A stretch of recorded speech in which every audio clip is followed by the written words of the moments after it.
Hey guys, welcome back to the New Tennis Era podcast. My name's Anthony Hirsch. Today I'm going to be breaking down the Basavareddy match versus Novak Djokovic in the first round, where Basavareddy took Novak to 4 sets.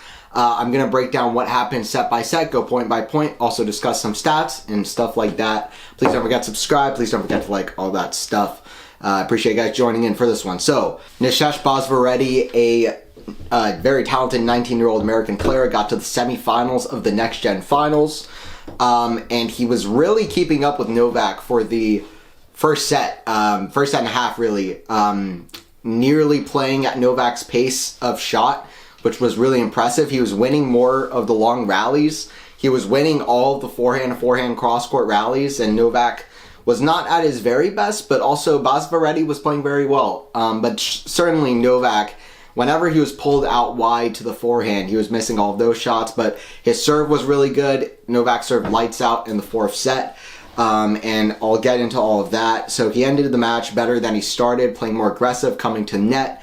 He won, I think, like 82% of net points won throughout the match, and that came to play in the fourth set. In the first set and a half, it was Basavareddy who was really winning a lot of the rallies. In fact, at the end of the match, he even still was ahead of Novak in the 5 to 8 shot rallies. 28 to 26, Basavareddy won more of those rallies. So Basavareddy was really impressive, playing with a lot of variation in the first set as well, hitting drop shots, lobs, some at pretty gutsy moments. So also other people have pointed out that he plays a little bit like Novak. Very gutsy like Novak. It came out and just looked unfazed. Novak said after the match that he thought that Basavareddy deserved the applause in kind of set and a half, the first set, because he was playing better for the first set and a half. But yeah, overall, Basavareddy in lane the second set started cramping, and then Novak lifted his level. He still gave a good fight, Basavareddy. But even before Basavareddy really began cramping, Novak did break, and it looked like he was about to start lifting his level. But a good match from Basavareddy. Great showing, particularly for a 19-year-old player, rising star. And Novak, unconvincing at times, but, you know, some things that were good. He's trying things out. He's got Murray in his quarter now, so that was exciting to watch. But I came away impressed with Basavareddy. I'm interested and kind of intrigued, I guess, to a certain degree, to see what he does from here. But he played a really fearless first set. He looked happy to be out there. Novak is his idol. He looked happy. He looked confident. He looked fearless. That was the kind of nature he had about him. But at the end of the day, Basavareddy served just 4 aces. Novak served 23. And that kind of made a big difference. Basavareddy also only hit 55% of his first serves in. Meanwhile, Novak hit 68% of his first serves in and won 78% of those points. So the serve was not where Basavareddy really wanted it to be, but it was amazing how well Basavareddy kept up with Novak from the back of the court. I remember this time last year, Prismic, young kid, was doing well in that department as well. But Basavareddy, for the first set and a half, I was even more impressed with how he was able to really keep up with Nole from the back. It was really impressive. And now I want to go deep into the waters as to what happened, and go kind of to the key moments of the match a little bit, and what happened in the match. So starting off the match, Novak had chances in a couple of the Basavareddy service games, as he did throughout the match. But what really happened that was really good was Basavareddy right away was showing his variation in the 2-1 game with some good net play. He had a drop shot to hold, kind of easing into the match, easing his nerves. He also hit another good drop shot, I believe, in the 2-2 game right after that. So he was already starting with a lot of variation as the match began. What was really impressive was the 3-3 game, key moment in the match, when Basavareddy broke Novak. He broke at 15 with 2 huge returns from either wing. He was really going for it. Nothing to lose. And yeah, just great stuff right away. Going for it big off both shots. His backhand and forehand working really well. His defense to offense at times was almost Novak-esque. It was really impressive. Nothing that, flashy. He wasn't absolutely smoking shots, but it was Novak-esque. It was just really solid and tough to deal with, particularly because Novak was not Novak-esque at times, at least to an extent. But yeah, just good kind of brave variation starting off, good spatial awareness. His shot selection was very smart. He was very composed despite the moment, clear thinking, and I don't know, he knew the spatial awareness well, and where he can kind of be protected on the court and what he can kind of leave open. Really good, strategically smart and composed in the first set. And Djokovic nearly, like I said, losing nearly every point when he was pulled out wide to the forehand. It was amazing how often Basavareddy was pulling Novak out of the singles line. So that was impressive as well. Novak ran more, and the stats show that. He ran more than Basavareddy in the first set. So Basavareddy serving clutch, playing well. In the first set, Basavareddy won 81% of first serve points. Just to show you, correction, he got 81% of his first serves in the first set. So he served well in that regard in the first set, and Novak's serve only got better and better as the match progressed. And the serve was a big factor. Like I said, 23 aces to 4 for Novak. That's a big stat. Particularly, yeah, I mean, that's just always, it's going to be very hard to win the match with 4 aces to 23. Second set, Basavareddy still winning forehand exchanges, and Novak needs to find ways to get better as the tournament progresses. It's not irregular that he starts off a first round match at a slam easing into the tournament. It's kind of the Novak way, laying, I guess kind of laying all those imperfections out there right away, and then just playing pretty much perfect at the end of the tournament. But he doesn't always start perfect. He has these weird kinks, and he's working things out. And yeah, I mean, I don't know. Whatever it is, he wasn't at his best, and he needs to find ways to be better, especially if he's going to play against Sinner and Alcaraz in the quarterfinals or final.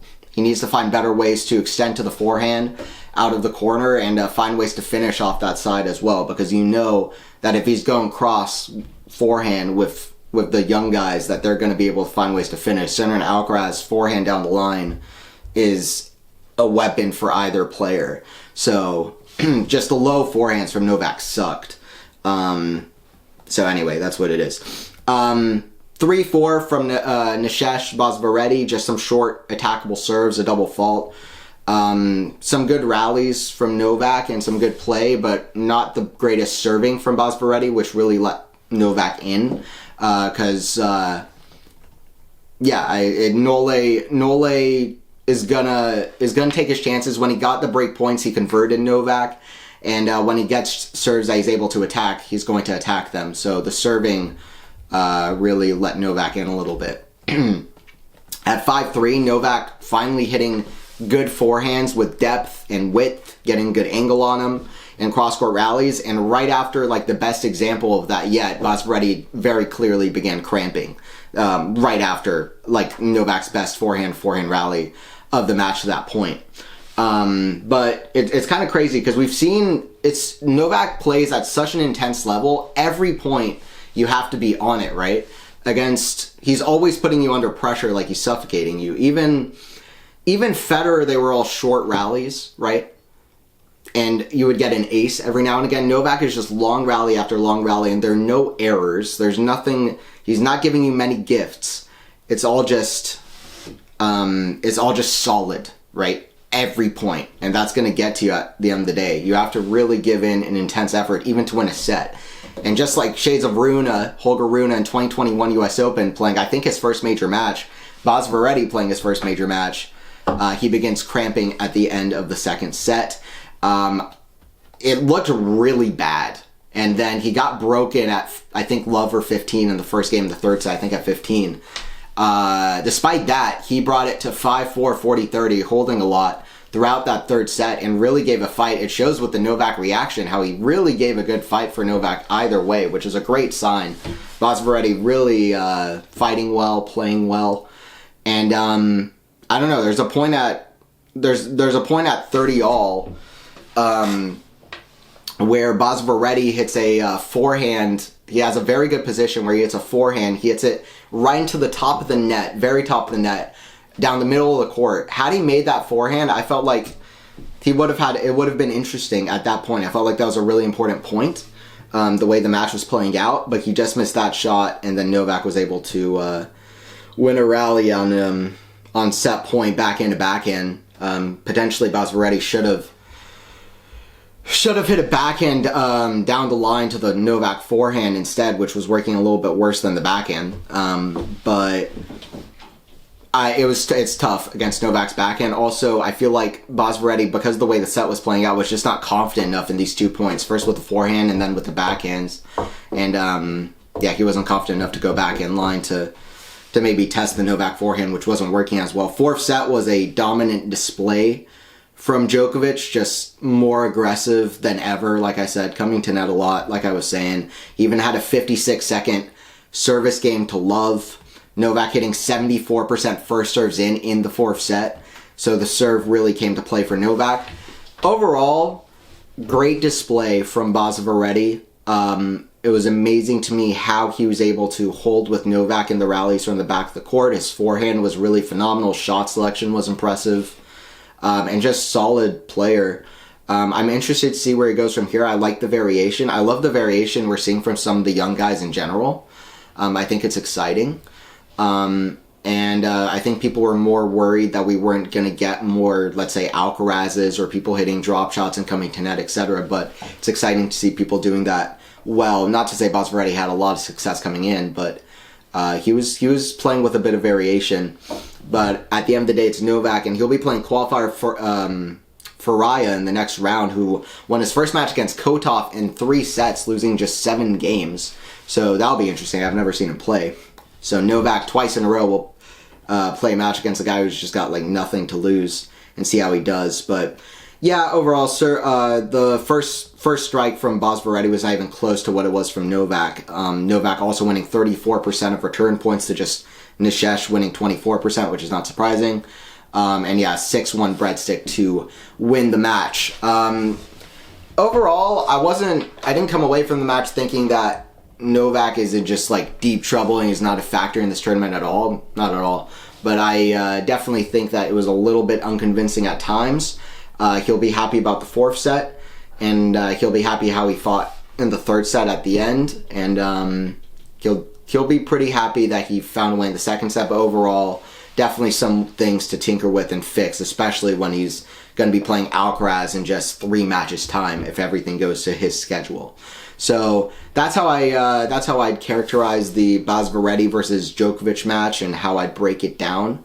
Yeah, pretty exciting. And then other stuff going on in the Australian Open. Alcaraz won against Shevchenko in 3 sets. A good play from Alcaraz. Really just very straightforward outside of a small stretch in the second set. But I already felt like Alcaraz was more comfortable on these courts than he was at the very start of the tournament last year, which is a good sign. And I'm hoping that Alcaraz shows that this is his year to finally make a semi or even deeper in Australia. So that's something. Tsitsipas lost to Mickelson.